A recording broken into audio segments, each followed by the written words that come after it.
Welcome to the Salmon Runs YouTube. Enjoy the video. In this video, I will explain how to remove an Audi A6 C6 door panel. First, let's get organized. You'll need a few basic tools to start, including a plastic trim removal tool to protect your interior and a standard Phillips head screwdriver. Don't forget a long extension for your screwdriver, as some screws are hidden deep within the door panel. Having a few spare door clips on hand is also a good idea, just in case any break during the process. Next, we'll tackle the trim and screws. Begin by gently prying off any decorative trim pieces, such as those around the door handle or window switch, using your trim removal tool.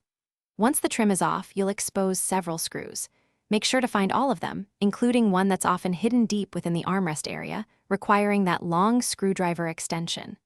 Some models may also have Torx screws, typically a T20 size, so be prepared for those.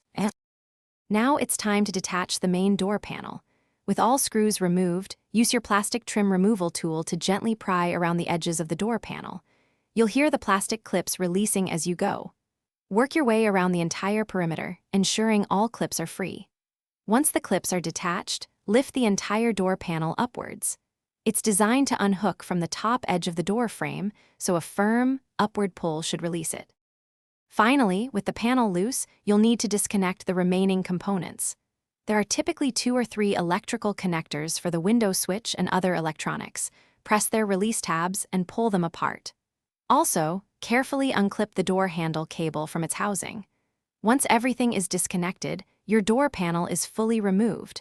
For more great deals and to upgrade your home cleaning, check the description for a link to the Shark AI Ultra Robot Vacuum and other fantastic products.